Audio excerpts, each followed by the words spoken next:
I'm going to help you walk again. Terence Washington said quietly at 11:47 p.m. on a Thursday evening as he stood in the doorway of CEO Natalie Brooks's executive office at Apex Technologies, watching her sit motionless in her wheelchair, staring at an open bottle of prescription pills arranged on her desk in the methodical pattern that Terry's physical therapy background recognized instantly as preparation for deliberate overdose. The careful spacing, the water glass positioned within reach, the office door closed despite late hour, and most devastatingly, the handwritten note partially visible beneath her trembling hand that began with words, "I'm sorry, but I can't live like this anymore."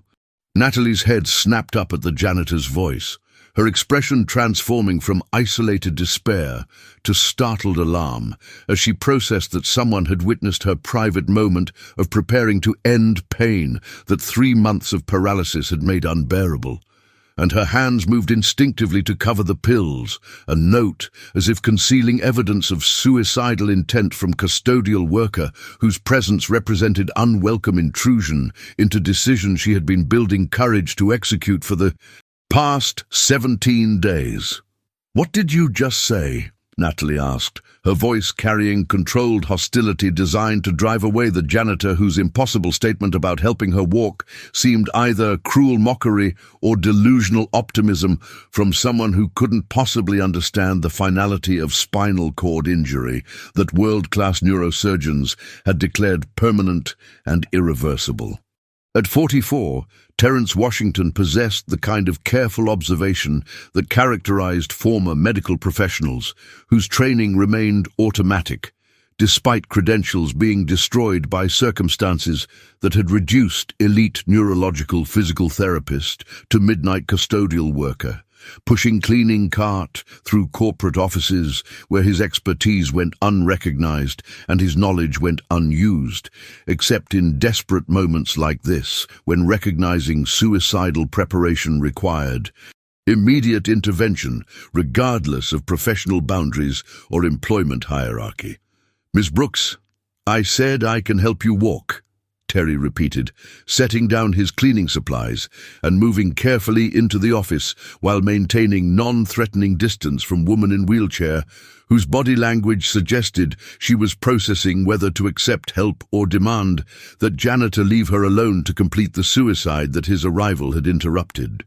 "I know that sounds impossible coming from a custodial worker, but I need you to listen to me for 3 minutes before you take those pills, because what your doctors told you about never walking again isn't complete truth. And you deserve to know that before you make permanent decision based on incomplete medical information." At 38, Natalie Brooks possessed the kind of devastated exhaustion that characterized previously vital people whose sudden paralysis had destroyed not just physical capability, but entire identity built on independence, achievement, and control that wheelchair had eliminated in single moment when drunk driver had run red light and transformed successful CEO into disabled woman whose husband was filing for divorce, whose board of directors was suggesting resignation, and whose neurologists offered nothing except adaptation to new normal that felt like death sentence worse than actual death. "You're a janitor," Natalie said, her voice breaking as she processed that even in her planned final moments, she couldn't find privacy from service workers whose presence reminded her of how completely her status had collapsed from powerful executive to pitied invalid, whom strangers felt entitled to counsel about medical conditions they couldn't possibly understand. "What could you possibly know about spinal cord injuries, or walking or anything, except cleaning offices after everyone else goes home?" "I was senior neurological physical therapist at Portland Rehabilitation Center until 2019, specialized in incomplete spinal cord injury rehabilitation, exactly like what you're experiencing," Terry replied, his confession both validating his medical knowledge and revealing why that knowledge was now deployed from custodial position rather than clinical practice. I lost my license when patient was injured during therapy session, accident that wasn't my fault, but destroyed my career and left me unemployable in my field. I've been working custodial jobs for 5 years while raising my 9-year-old daughter Riley, who has cerebral palsy and whom doctors said would never walk unassisted, but who can now walk short distances because I've spent those 5 years developing therapy protocols that mainstream medicine won't approve, because success isn't guaranteed and liability risk is too high. The explanation was both technically credible and personally devastating. Terry was revealing expertise that should establish authority while simultaneously confessing professional destruction that undermined credibility, creating paradox where his medical knowledge was real, but his ability to practice it was permanently revoked. So, you're a disgraced therapist who lost his license, and now you're telling me you can do what world's best neurosurgeons say is impossible? Natalie asked, her skepticism understandable, but her voice carrying slight hesitation that suggested she was processing whether desperate hope was worth entertaining from unlikely source. Ms. Brooks, I'm not saying I can guarantee you'll walk. I'm saying that your injury is incomplete T10, T11 spinal cord damage, which means your spinal cord isn't completely severed, but rather partially damaged. And that type of injury has potential for recovery that your doctors won't tell you about, because saying never protects them from liability while saying maybe creates false hope that could lead to lawsuits if recovery doesn't occur, Terry explained, using technical language that demonstrated genuine expertise while acknowledging medical legal realities that shaped how neurologists communicated prognoses to patients.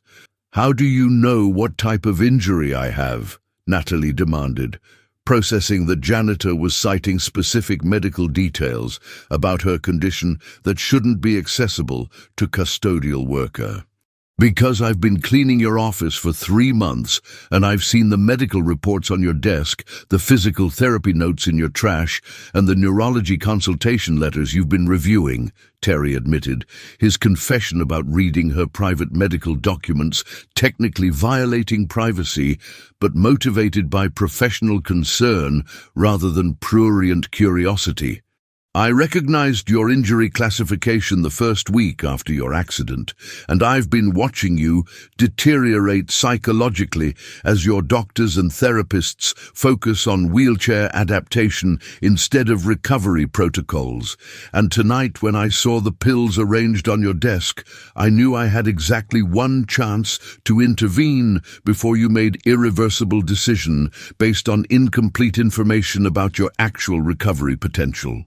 For 43 seconds, Natalie sat motionless, processing that Janitor had been monitoring her medical condition for 3 months, reading her private documents, and apparently preparing for intervention in her suicide that he had been anticipating based on recognizing depression patterns that her actual doctors and family members had either missed or chosen to ignore. Even if what you're saying is medically accurate, you don't have a license, which means any therapy you provide would be illegal and any results would be legally inadmissible, Natalie said, her executive training taking over as she evaluated practical obstacles rather than dismissing possibility entirely. That's correct. I can't legally practice physical therapy. I can't charge for services. I can't document treatment in official medical records. And if anything goes wrong during therapy, I face criminal prosecution for unlicensed medical practice, Terry confirmed, his acknowledgement of legal risks demonstrating that he understood complications rather than being naively optimistic about helping her. But Ms. Brooks, you're sitting here preparing to kill yourself because you believe your life is over, and I'm telling you that belief is based on conservative medical prognosis designed to protect doctors from liability rather than on actual assessment of your recovery potential. The worst case, if you try my protocols, is that nothing improves and you're exactly where you are now. The best case is that you regain function that your doctors say is impossible. And either outcome is better than taking those pills and never knowing whether recovery was possible. "Why do you care whether I kill myself?" Natalie asked, her question revealing the isolation and perceived worthlessness that characterized her depression. She couldn't understand why custodial worker would invest emotional energy in preventing suicide of CEO who had never acknowledged his existence before tonight. "Because I have 9-year-old daughter who doctors said would never walk. And every night when I come home from cleaning offices, I spend 3 hours doing therapy protocols with Riley that I developed through research that medical establishment dismisses as anecdotal and unproven," Terry replied, his voice carrying emotion about daughter, whose disability had motivated 5 years of unofficial research.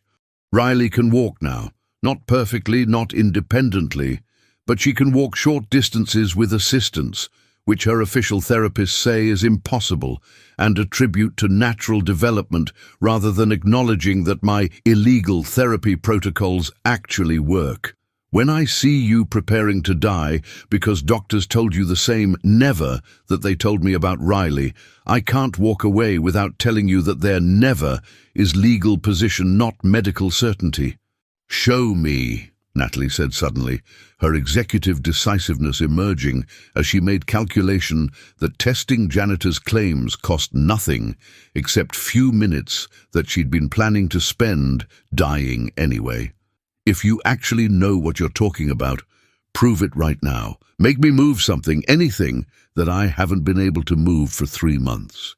Indeed, Terry moved closer to Natalie's wheelchair, kneeling beside her at eye level, in gesture that equalized their positions rather than maintaining hierarchical distance between custodial worker and executive, and his hands moved toward her left leg with practiced precision that revealed years of clinical experience that unemployment couldn't erase. "Ms. Brooks, try to move your left foot," Terry said, his instruction both simple and devastating because Natalie had attempted that exact movement thousands of times over 3 months without any success. "I've tried that every single day since the accident.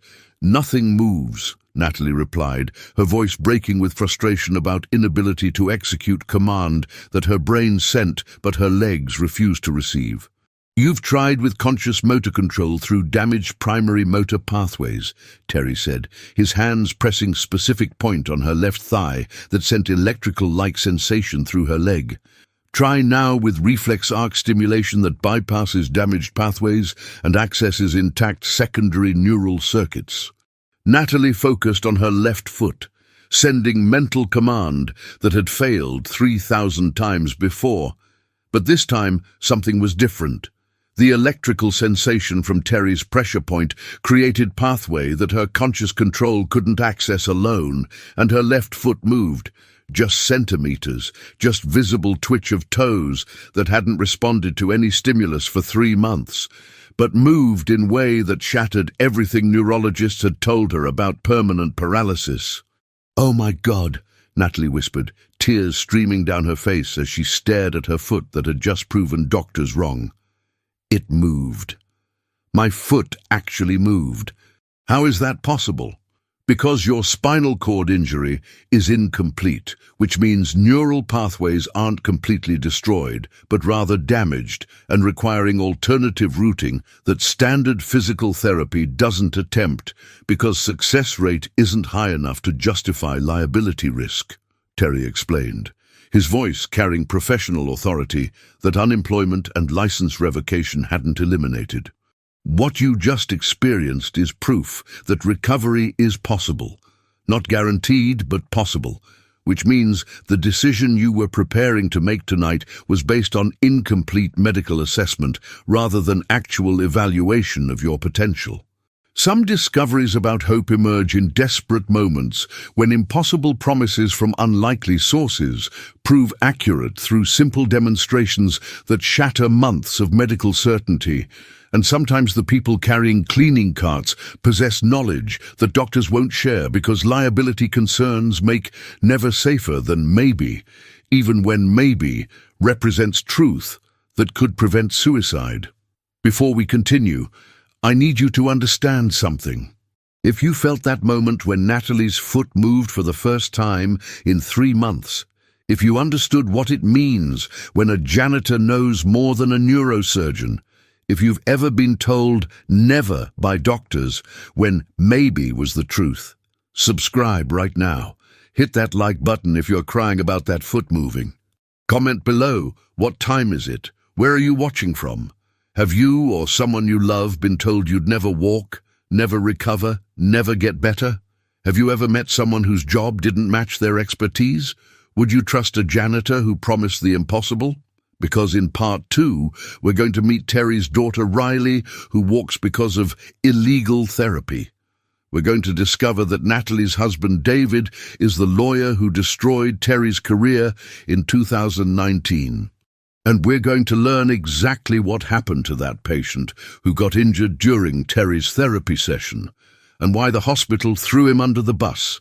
A paralyzed CEO with suicide pills, a janitor with forbidden knowledge, a foot that moved when doctors said never, and a husband who's about to discover that the man who could save his wife is the man he destroyed.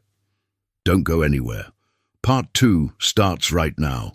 The decision that would force Terrence Washington to choose between protecting his daughter Riley and saving Natalie Brooks's life began at 6:23 a.m. the following morning, when Terry arrived home to his modest apartment after his overnight custodial shift, finding his 9-year-old daughter already awake and attempting to walk from her bedroom to the kitchen without her assistance braces. A dangerous exercise that could result in falls and injuries, but which represented Riley's determination to achieve independence that her cerebral palsy made extraordinarily difficult.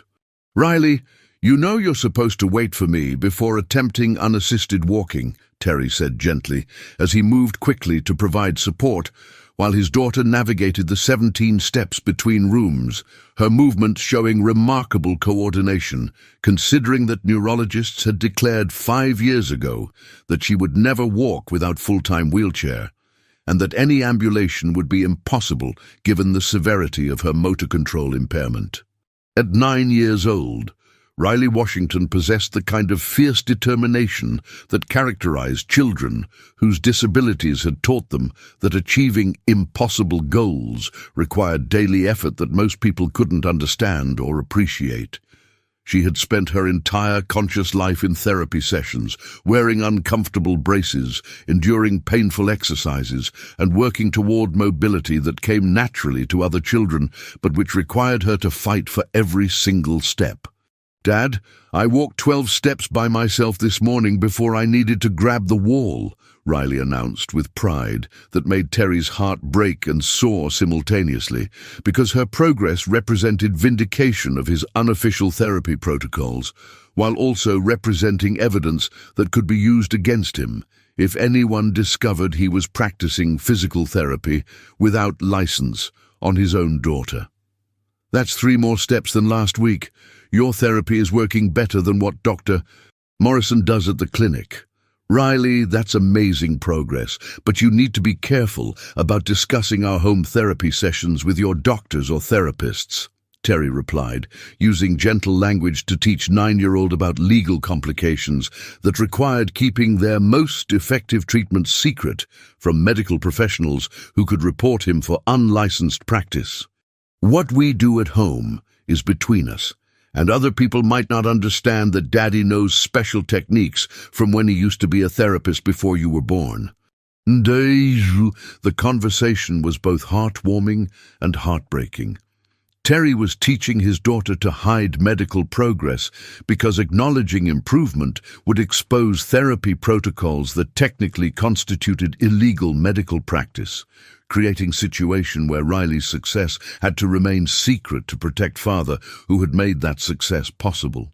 Meanwhile, Natalie Brooks was experiencing her own crisis as she sat in her home office at 9:47 a.m., 3 hours after deciding not to take the suicide pills and 10 hours after her left foot had moved for first time in 3 months, trying to process whether single moment of neural response represented genuine hope or cruel false promise that would make eventual acceptance of permanent disability even more devastating than if she'd never experienced that brief movement.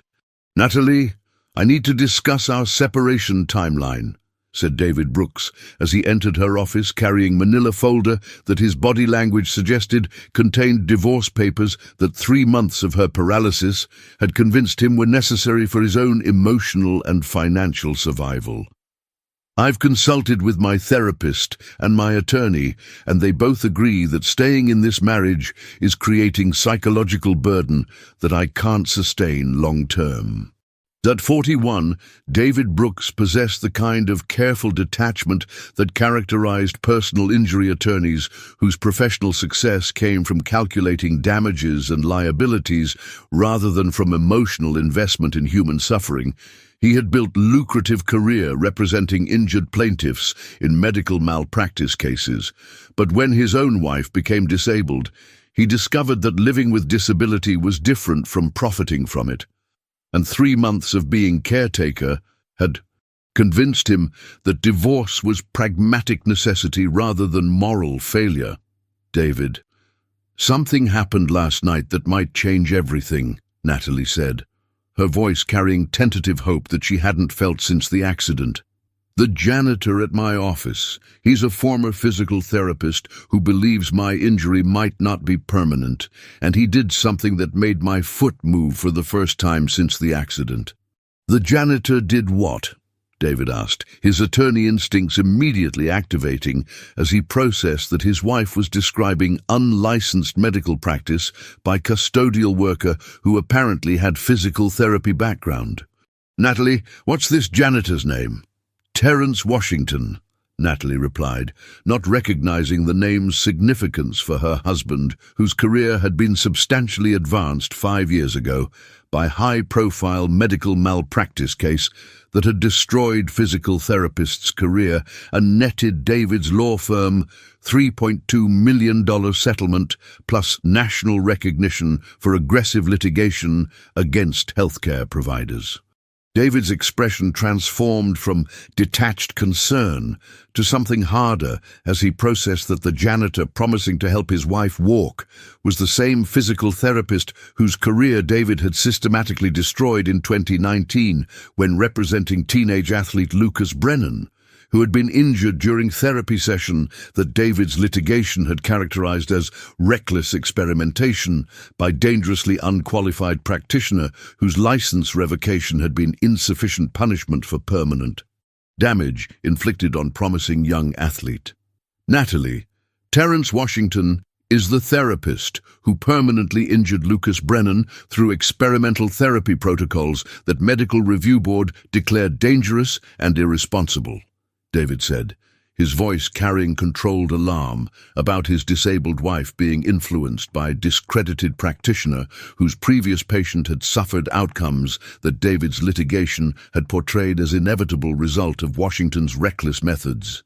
"I represented Lucas in the malpractice case that got Washington's license permanently revoked.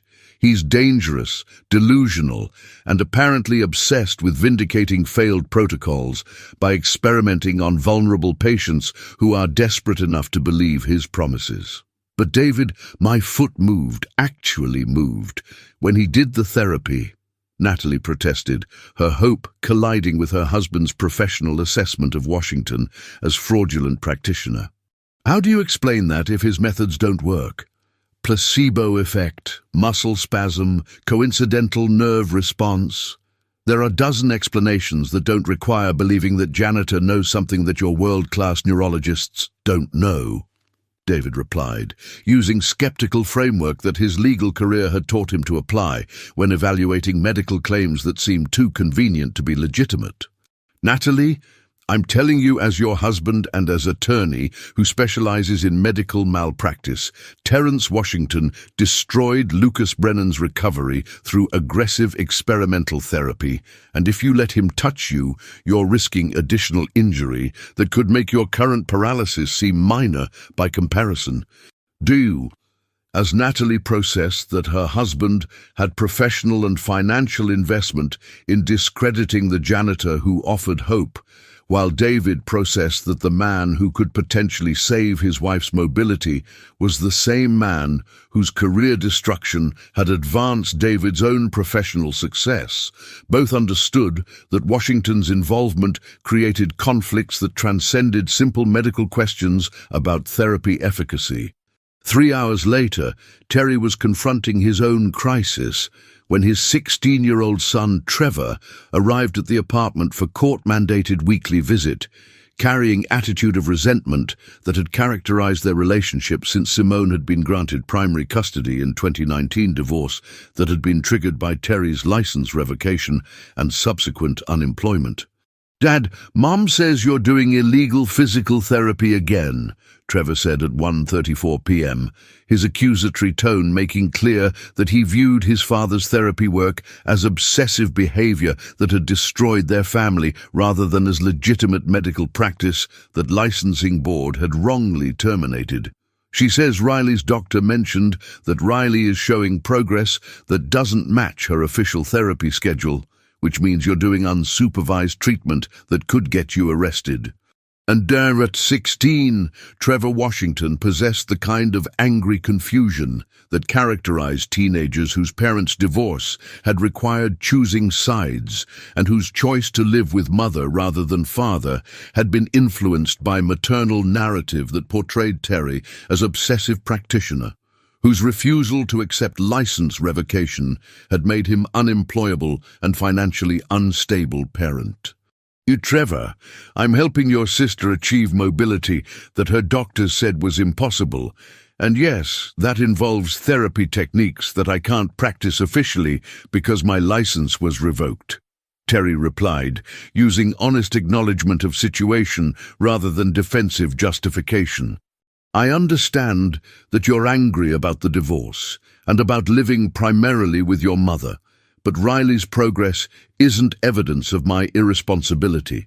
It's evidence that the therapy protocols I developed actually work, despite medical establishment refusing to acknowledge their effectiveness." "But Dad, you lost your license because your therapy hurt someone," Trevor said, his statement revealing that he had internalized David Brooks's litigation narrative about Lucas Brennan's injury rather than understanding his father's version of events. "How can you justify experimenting on Riley when your experiments already crippled another kid?" "Trevor, Lucas Brennan experienced unpredictable muscle spasm during therapy session, a known complication of aggressive spinal injury rehabilitation that can occur regardless of therapist skill or protocol safety," Terry explained, his voice carrying exhaustion from 5 years of defending himself against accusations that settlement agreements and license revocation had made impossible to officially challenge. "The hospital threw me under the bus because Lucas's family were major donors, and David Brooks built his career by portraying therapeutic complication as malpractice. But the actual medical evidence showed that what happened to Lucas was tragic accident, not negligent treatment." As Terry tried to rebuild relationship with son, who believed media narratives about his professional destruction, while Natalie processed that her hope for recovery came from therapist her husband had destroyed, and while David recognized that saving his wife's mobility required trusting man whose career he had systematically demolished. All participants understood that Washington's involvement in Natalie's potential recovery created moral complications that transcended simple questions about therapy efficacy or legal practice boundaries.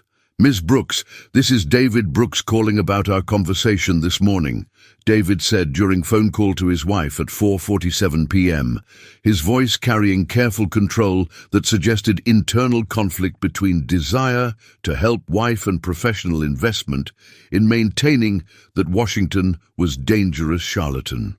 I've been thinking about Washington's claim that he can help you walk, and I need to tell you something about the Lucas Brennan case that I've never discussed publicly. What about it? Natalie asked, processing that her husband's tone suggested revelation rather than continuation of his earlier condemnation of Washington's methods. The settlement we obtained included non-disclosure agreement preventing Lucas or his family from discussing certain details about his injury and recovery, David said slowly, his confession emerging with difficulty that suggested he was violating professional ethics by revealing sealed information. One of those sealed details is that Lucas has regained significant function over the past 3 years through unofficial therapy that his family won't acknowledge publicly because admitting recovery would require returning portion of the settlement and admitting that Washington's protocols weren't as dangerous as our litigation claimed. Some moral choices require acknowledging that professional success was built on destroying someone whose methods actually worked, and that saving people we love sometimes requires admitting that we were wrong about people we destroyed for profit. 8 days after Terence Washington had prevented Natalie Brooks's suicide and demonstrated that her paralysis might not be permanent, he found himself sitting in family court at 9:17 a.m. on a Tuesday morning, facing emergency custody hearing that his ex-wife Simone had filed after Riley's pediatrician had reported suspicious improvement in motor function inconsistent with documented therapy protocols, triggering Child Protective Services investigation into whether Terry was subjecting his daughter to dangerous experimental treatment that constituted medical child abuse. Your Honor, Mr. Washington has been conducting unlicensed physical therapy on his 9-year-old daughter Riley, despite having his professional license permanently revoked in 2019 for injuring a patient through reckless experimental protocols, argued Simone's attorney, Catherine Frost, presenting case that portrayed Terry's therapy work with Riley as continuation of dangerous practices that licensing board had determined were threat to patient safety. Riley's documented progress exceeds what her certified therapists report achieving, which indicates that Mr. Washington is performing aggressive interventions without medical supervision or professional oversight. At 44, Terry possessed the exhausted recognition that characterized parents whose effectiveness at helping their children was being characterized as abuse by systems that valued credentials over results. Riley could walk better than any neurologist had predicted, but that success was being used as evidence against him rather than validation of his methods because unlicensed practice was illegal regardless of outcomes. Ms. Frost, Riley's progress has been achieved through supportive home exercises that any parent might do with a child who has motor impairments, Terry replied, using carefully vague language that avoided admitting to specific therapy protocols while defending his right to help his own daughter. I haven't performed any interventions that required medical licensing. I've simply been an involved father working with my daughter on mobility goals that her official therapists established. But Mr.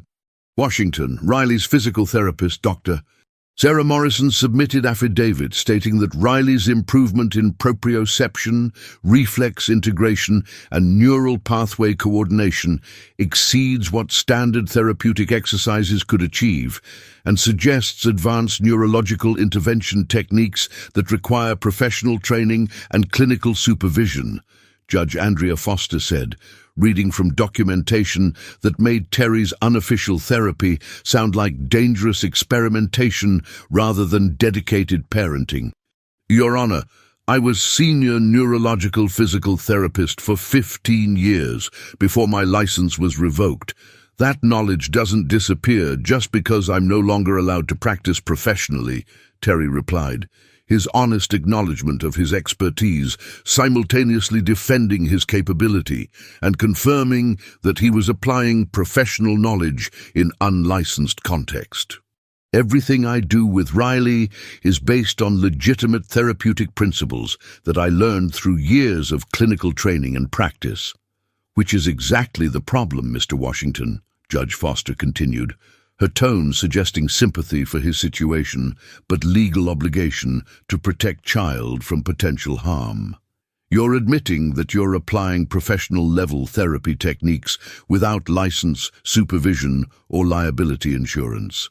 If something goes wrong during your supportive exercises, Riley has no legal protection and you face criminal prosecution for unlicensed medical practice.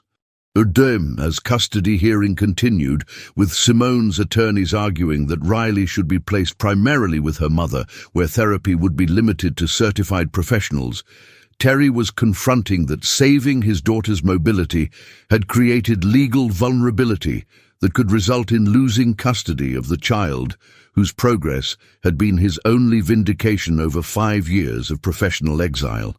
Meanwhile, Natalie Brooks was experiencing her own crisis, as news of Terry's custody battle had reached her through David's legal network, creating recognition that her decision to continue therapy with unlicensed practitioner could either save Terry by demonstrating his method's effectiveness or destroy him further by providing additional evidence of illegal practice that Child Protective Services could use in custody proceedings.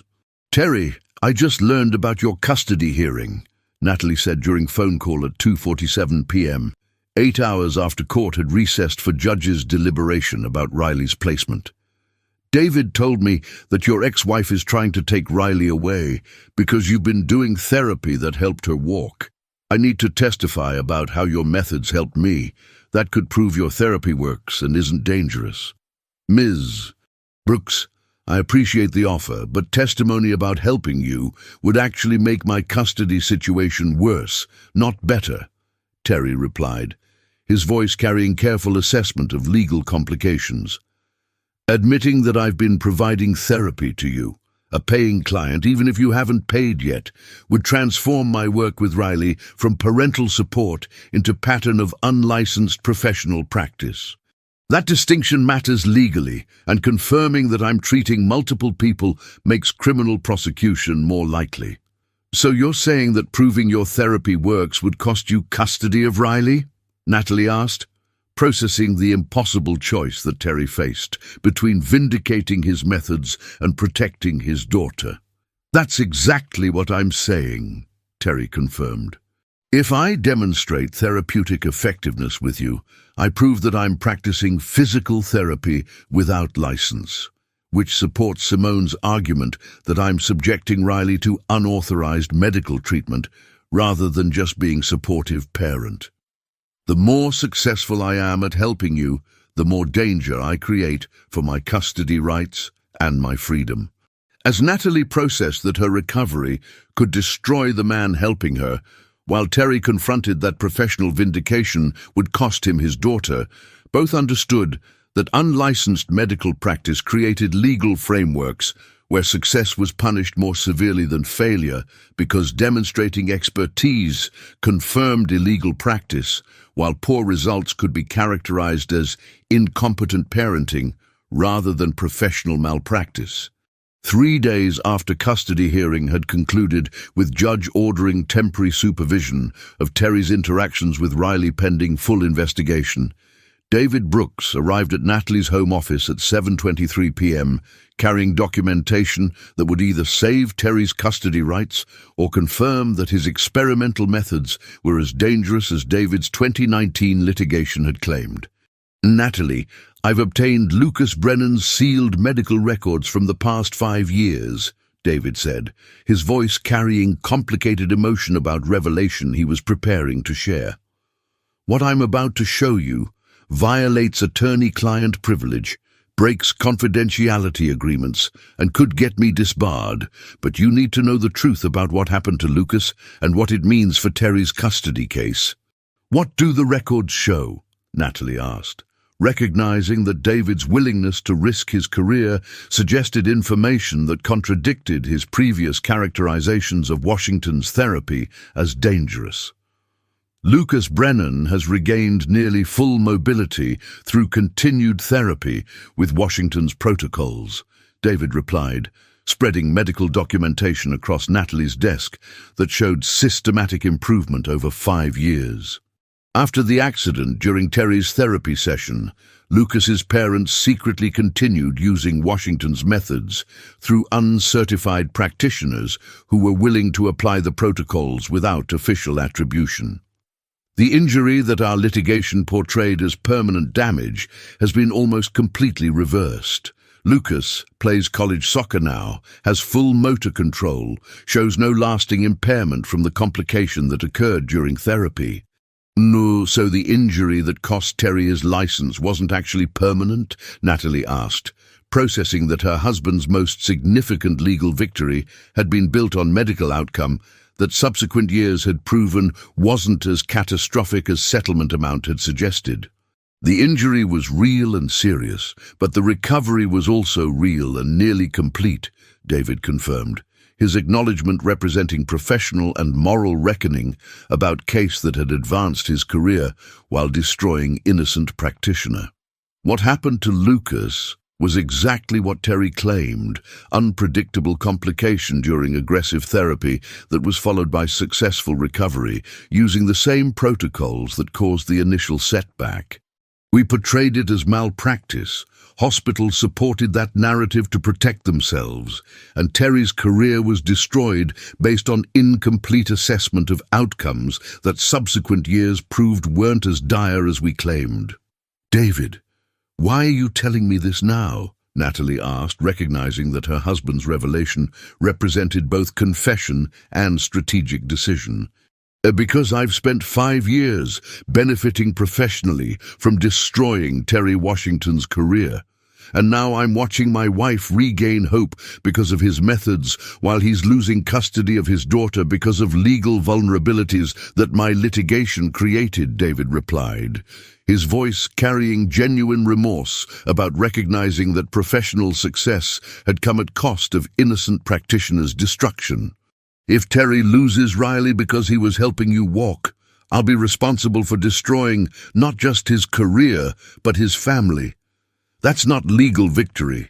That's moral failure that I can't justify regardless of how much money the Brennan case made our firm." As David processed that redemption required acknowledging his role in Terry's destruction, while Natalie recognized that her recovery was creating danger for man who had prevented her suicide, and while Terry confronted that helping others practice medicine illegally risked losing the daughter whose progress had been his only vindication, all participants understood that unlicensed medical practice created legal frameworks where the most effective healers faced the most severe punishment. Because their success proved they were practicing professionally in contexts where professional practice was forbidden. "Judge Foster, I need to submit additional evidence in the Washington custody case," David said during emergency hearing 3 days later, presenting Lucas Brennan's sealed medical records, along with affidavit confessing that 2019 litigation had misrepresented long-term outcomes. Terrence Washington's therapy protocols have been proven effective through multiple cases, including my own wife's current treatment, and his license revocation was based on incomplete medical assessment that subsequent evidence has contradicted. Some sacrifices require powerful people acknowledging they destroyed innocent practitioners for profit, and redemption sometimes demands risking professional standing to correct injustices that career advancement was built upon. 17 days after David Brooks had submitted Lucas Brennan's sealed medical records to family court in effort to prevent Terry from losing custody of Riley, attorney Catherine Frost arrived at Natalie Brooks's home at 3:47 p.m. on a Thursday afternoon, carrying settlement proposal that would either restore Terry's professional license and custody rights or confirm that his unlicensed practice with both Riley and Natalie constituted systematic pattern of illegal medical activity that required criminal prosecution rather than administrative resolution.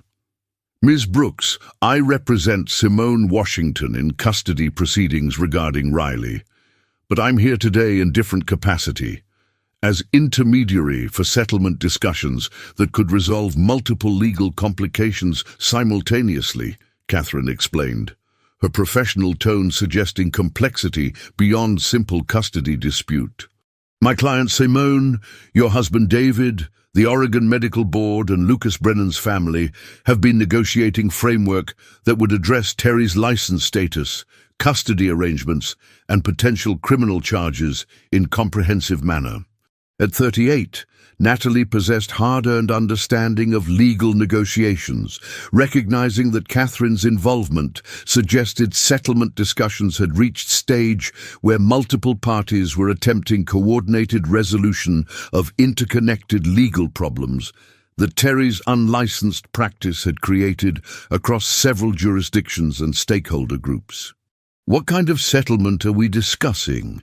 Natalie asked, processing that her recovery through Terry's therapy had apparently catalyzed legal conversations that extended beyond simple custody dispute into broader questions about his professional status and criminal liability.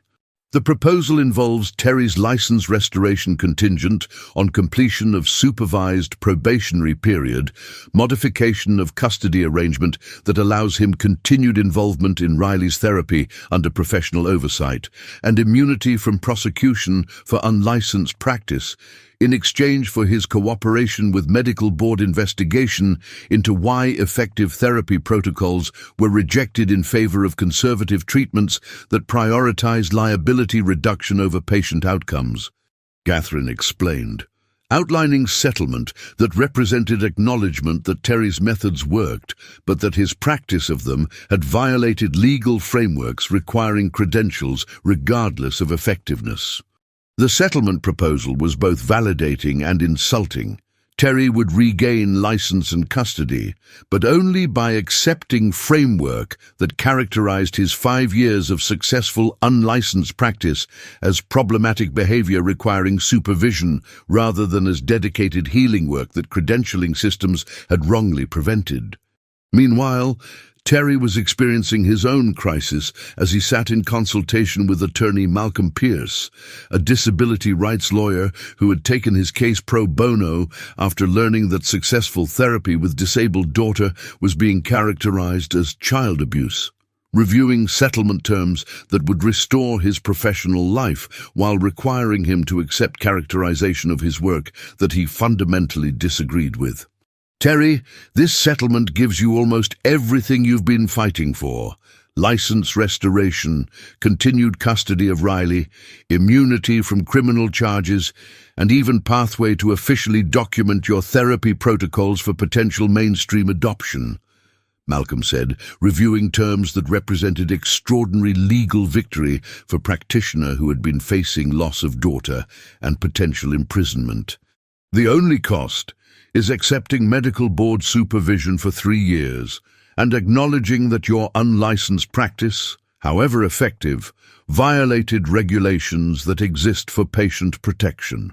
But Malcolm, accepting that framework means admitting that Riley's progress and Natalie's improvement were achieved through methods that required supervision, when the entire point is that certified therapists wouldn't attempt these protocols because liability concerns make conservative treatment safer legally than aggressive intervention, Terry replied, his resistance to settlement representing principle rather than pragmatism. If I accept medical board characterization of my work as needing oversight, I'm validating the same risk-averse system that prevented Riley from receiving effective therapy and that told Natalie she'd never walk again. Terry, I understand the principle, but principles don't help Riley if you lose custody or help your future patients if you're in prison for unlicensed practice, Malcolm countered, using practical framework that prioritized outcomes over ideological purity. This settlement isn't perfect justice. It's pragmatic resolution that allows you to continue helping people within legal structure rather than as underground practitioner who's always one complaint away from prosecution. As Terry processed whether accepting settlement meant betraying principles or embracing reality, Natalie was forming unexpected alliance with Simone Washington after the two women met for first time at coffee shop near Family Court, where both had been attending hearings about Terry's custody and professional status. Ms. Brooks, I need to apologize for my role in trying to take Riley away from Terry, Simone said at 5:23 p.m., her voice carrying genuine remorse about custody petition that had been motivated more by financial concerns and residual anger about divorce than by actual worries about Riley's safety. When I filed for emergency custody, I was focused on the fact that Terry's unlicensed therapy created legal liability, and I didn't adequately consider that Riley's progress under his care has been remarkable compared to what certified therapists achieved. At 42, Simone Washington possessed the kind of complicated regret that characterized ex-wives whose divorces had been triggered by circumstances that subsequent years had revealed were more nuanced than initial anger had allowed them to acknowledge. She had left Terry because his license revocation had made him unemployable and financially unstable.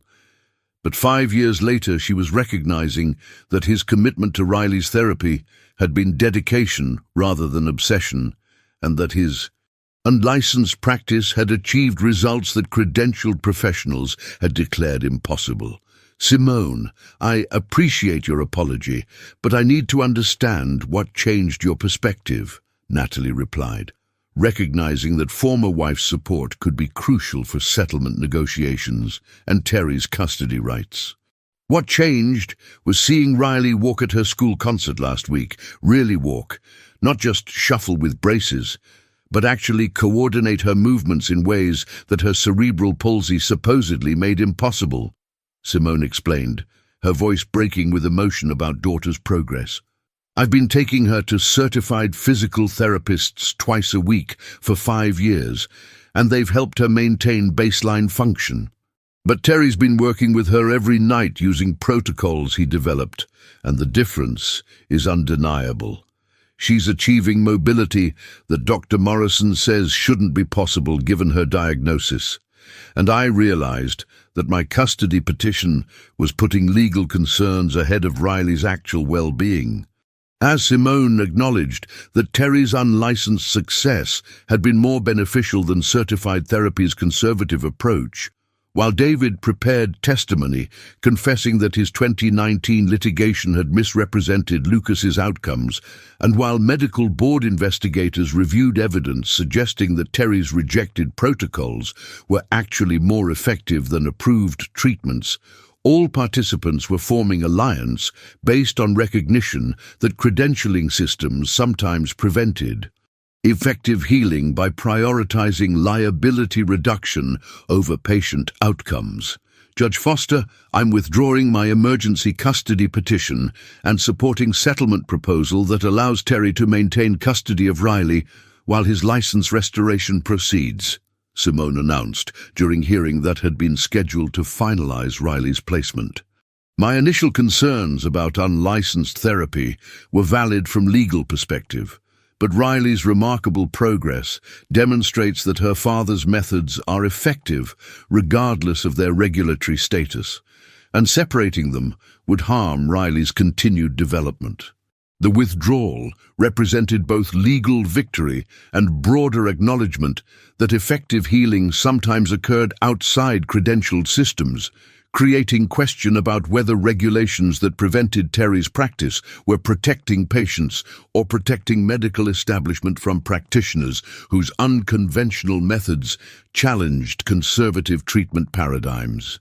Over the following weeks, as settlement negotiations continued, with medical board proposing license restoration contingent on Terry, documenting his protocols and submitting them for peer review, alliance expanded to include Lucas Brennan himself, now 21 and playing Division 1 soccer after recovery, that his family's settlement agreement had prevented them from publicly acknowledging.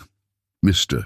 Washington, I need to tell you something that my parents' NDA prevented me from saying for 5 years, Lucas said during their meeting at Terry's apartment, his full mobility serving as living evidence that 2019 injury hadn't been as permanent as David Brooks's litigation had claimed. The complication during your therapy session was terrifying, and the injury was real, but the recovery that followed using your protocols was equally real. I spent 2 years doing underground therapy with practitioners who were willing to apply your methods without official attribution, and I regained everything that the accident temporarily took away. You didn't ruin my life. You gave me methodology for rebuilding it, and my family's lawsuit destroyed your career for achieving exactly what we claimed you'd prevented. At 21, Lucas possessed mature understanding of how legal systems sometimes created perverse incentives where families were financially rewarded for portraying complications as permanent damage, even when subsequent recovery proved those characterizations were false, and where practitioners were punished for temporary setbacks even when their protocols ultimately proved effective. Lucas, I appreciate you coming forward, but your testimony about recovery doesn't change the fact that the complication during therapy was serious and could have been catastrophic if outcomes had been different, Terry replied, his honesty about risks representing professional integrity that prevented him from using Lucas's recovery to fully exonerate his methods when legitimate dangers existed regardless of ultimate success. But Mr. Washington, that's exactly why your protocol should be studied rather than banned, Lucas countered, presenting perspective that combined patient gratitude with recognition of genuine therapeutic risks.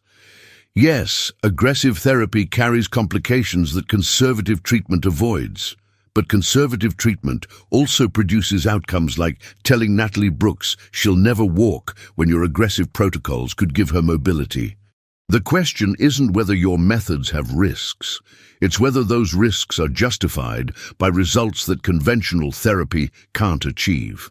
Some alliances require acknowledging that effective healing involves risks that liability-focused systems reject, and that protecting patients sometimes means allowing aggressive interventions that conservative paradigms forbid when those interventions offer outcomes that approved treatments can't provide. The confrontation that would determine whether Terence Washington's protocols were recognized as legitimate therapy or condemned as dangerous experimentation reached its climax when Oregon Medical Board convened special hearing to evaluate settlement proposal that would restore Terry's license, while simultaneously investigating why effective neurological rehabilitation techniques had been rejected in favor of conservative treatments that prioritized legal safety over therapeutic outcomes. Mr. Washington, this board stripped your license in 2019 based on findings that your therapy protocols constituted reckless experimentation that endangered patient safety, said Medical Board Chairman Dr. Robert Chen during hearing that would determine Terry's professional future. Now we're being asked to restore that license based on evidence that your supposedly reckless protocols have produced remarkable outcomes in multiple cases, including your own daughter Riley, CEO Natalie Brooks, and former patient Lucas Brennan, who sued you for injuries that he subsequently recovered from using your methods. How do you explain this contradiction? At 44, Terry possessed careful composure that characterized practitioners whose methods had been vindicated by results, but whose vindication required navigating bureaucratic systems that had institutional investment in maintaining that their initial condemnation had been appropriate even when subsequent evidence proved otherwise. Dr. Chen, there's no contradiction. There's difference between conservative therapy that minimizes risk and aggressive therapy that accepts calculated risk for potential of greater recovery, Terry replied, using framework that acknowledged legitimate concerns about his methods while defending their therapeutic value. When you revoked my license in 2019, you prioritized patient safety over recovery potential, which is reasonable regulatory position. But that position also means that patients like Riley are told they'll never walk, and patients like Natalie are told to accept permanent paralysis when more aggressive protocols could offer improvement that conservative therapy won't attempt. But Mr. Washington, Lucas Brennan experienced serious complication during your aggressive therapy, temporary paralysis, severe pain, additional spinal trauma that required emergency intervention. Doctor, Jen continued, reading from 2019 incident report that had been foundation for license revocation. How can you characterize protocols that produced those outcomes as appropriate therapeutic approach? Because Lucas fully recovered and ultimately achieved better outcomes than conservative therapy predicted, which means the complication was exactly what I told your board in 2019. It was unpredictable therapeutic setback during aggressive rehabilitation, not evidence of reckless practice, Terry replied, his voice carrying controlled frustration about having to relitigate determinations that settlement proposal was supposedly resolving. Conservative therapy avoids complications by avoiding aggressive intervention, which means it also avoids recovery potential that aggressive protocols can achieve.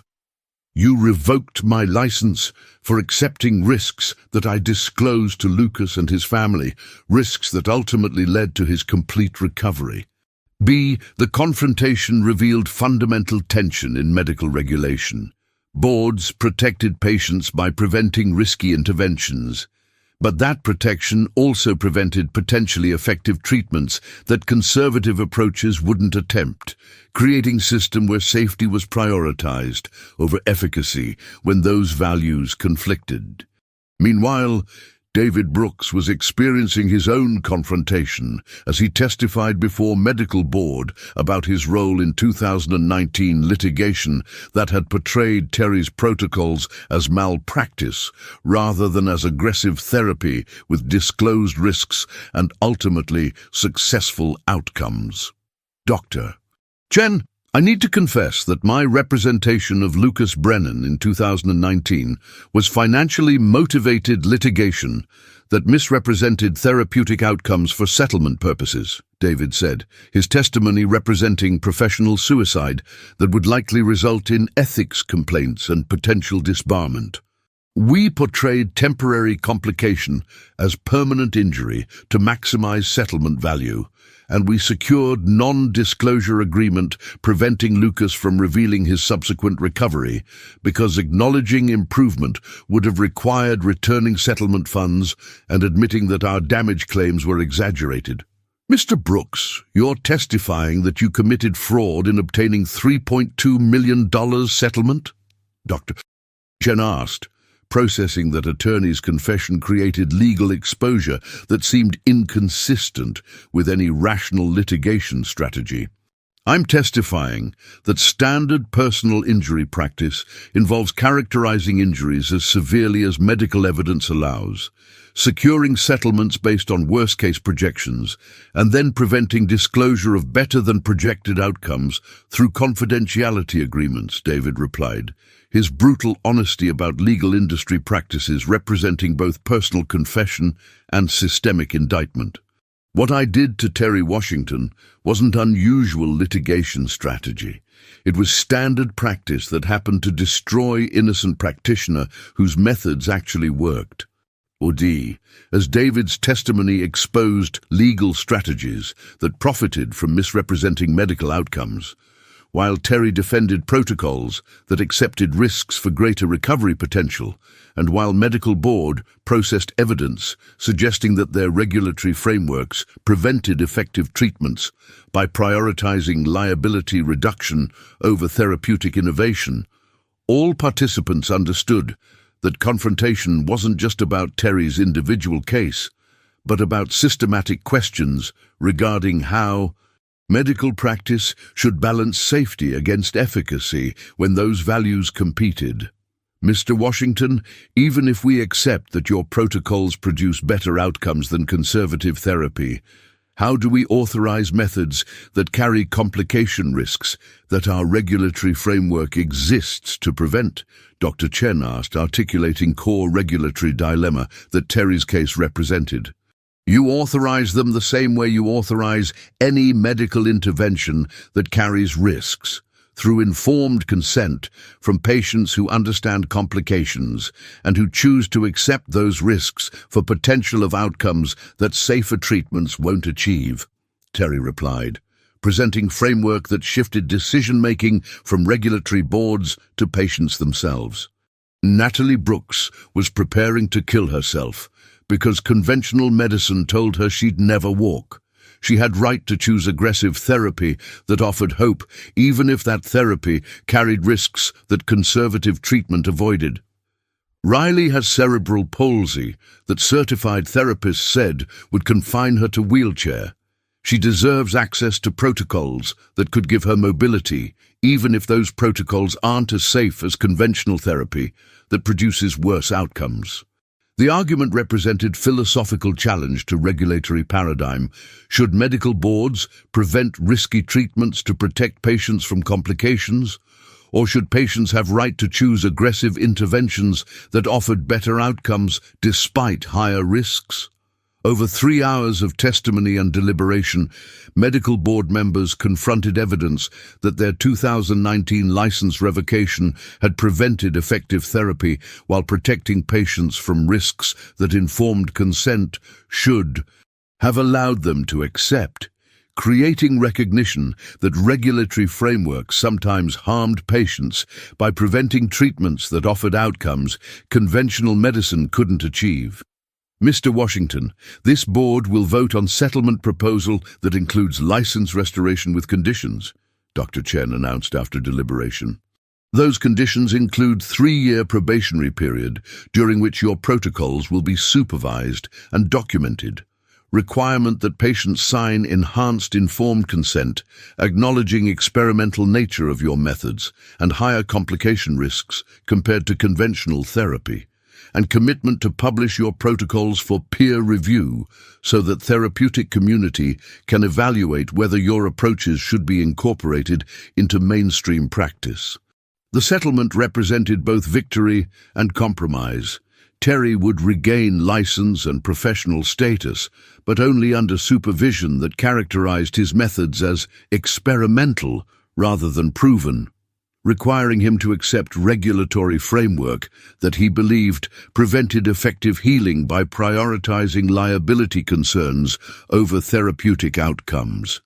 I accept the board's conditions, Terry said, recognizing that imperfect resolution was better than continued exile from professional practice, that his expertise and Riley's progress proved he should be permitted to conduct.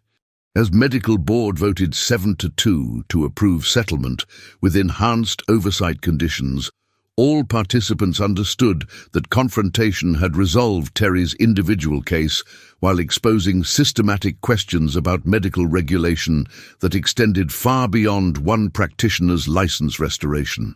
Some confrontations with regulatory systems reveal that rules designed to protect patients sometimes prevent effective treatments, and that restoring justice for wrongly punished practitioners requires systemic acknowledgement that safety-focused regulations can harm patients by denying them access to aggressive therapies that offer outcomes conservative approaches won't achieve.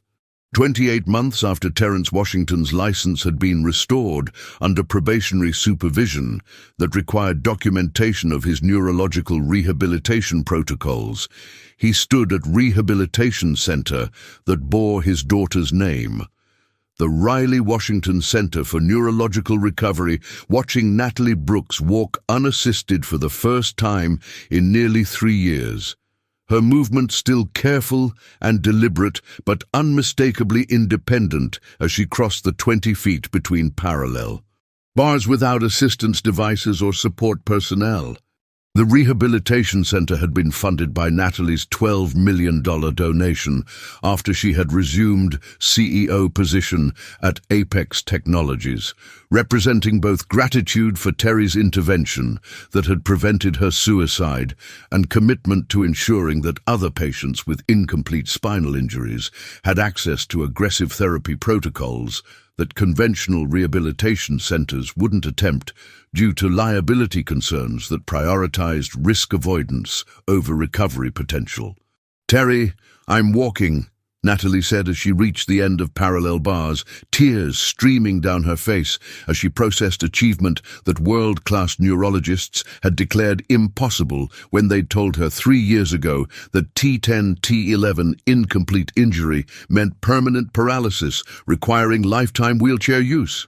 "I'm actually walking. You told me you'd help me walk, and everyone thought you were delusional, and here I am walking."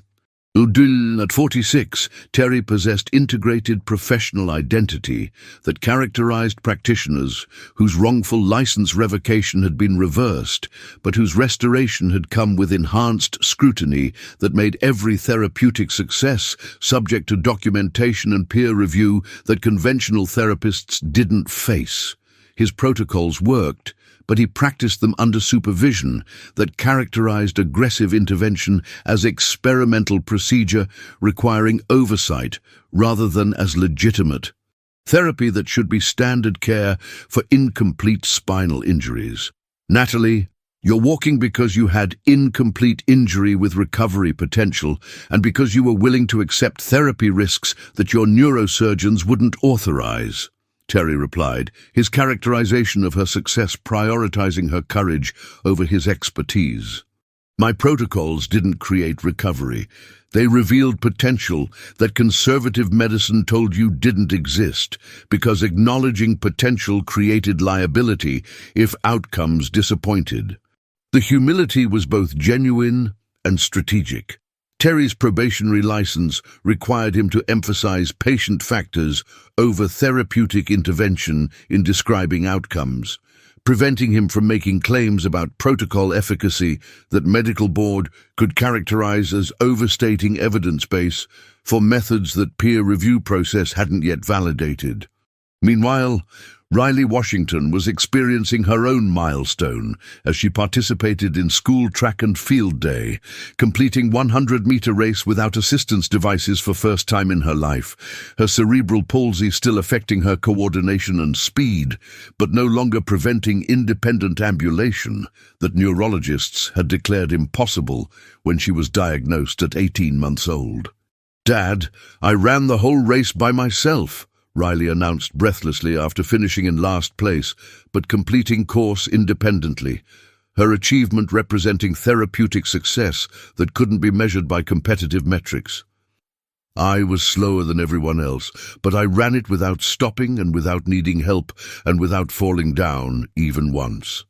At 11 years old, Riley possessed fierce pride in accomplishments that seemed minor compared to typically developing children's athletic achievements, but which represented extraordinary progress for a child whose cerebral palsy had been characterized as severe enough to require lifetime wheelchair use, according to prognosis she'd received before Terry's unlicensed home therapy had begun producing outcomes that certified therapists couldn't explain.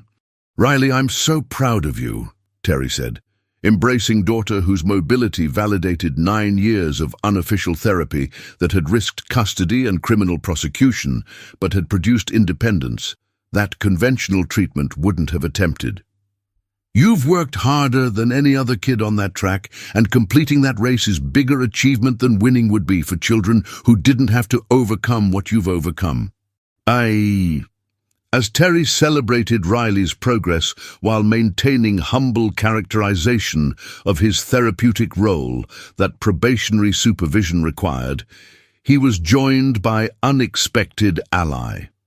Trevor, his 17-year-old son, whose relationship with father had been damaged by divorce and custody disputes, but who was reconsidering judgments he'd made about Dad's obsessive focus on therapeutic protocols. "Dad, I need to apologize for not believing in you," Trevor said during visit to rehabilitation center, where he was witnessing therapeutic successes that validated father's 5 years of unlicensed practice that Trevor had characterized as irresponsible behavior.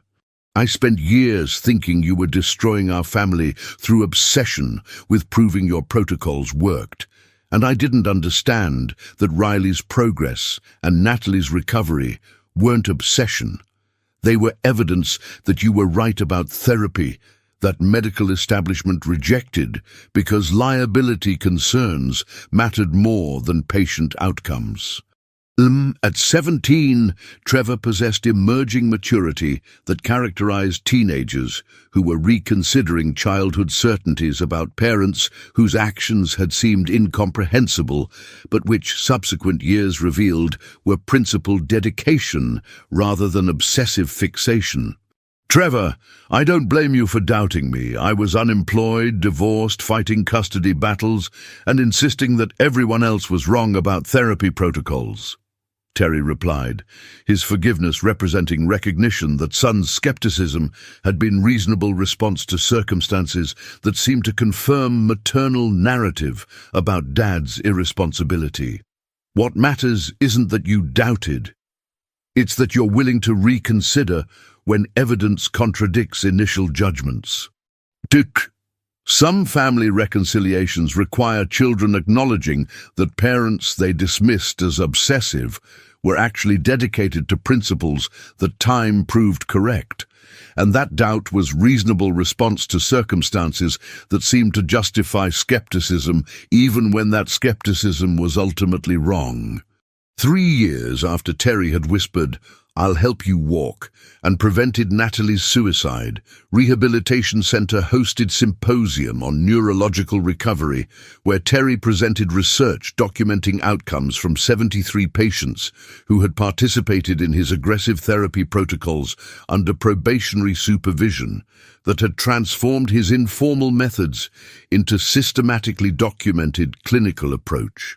What we've learned over 3 years of supervised practice, Terry announced during presentation to rehabilitation professionals and medical board representatives, is that incomplete spinal cord injuries have greater recovery potential than conservative prognoses acknowledge, and that aggressive therapy protocols produce better functional outcomes than conventional rehabilitation despite carrying higher complication rates that liability-focused practice avoids. The research represented both vindication and acknowledgement.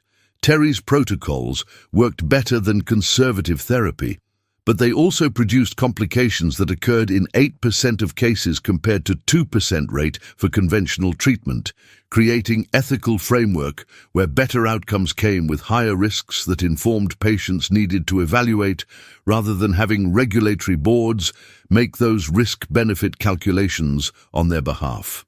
Mr.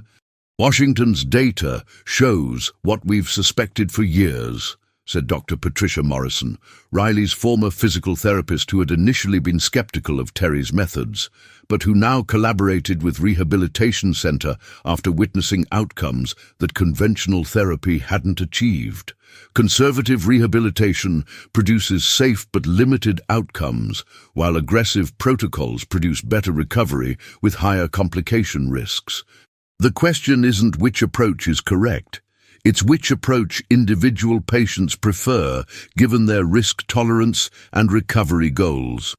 As rehabilitation professionals debated whether aggressive protocols should be incorporated into mainstream practice or remain experimental procedures requiring enhanced consent and supervision, all participants understood that Terry's case represented broader questions about medical practice that extended beyond individual practitioners' vindication.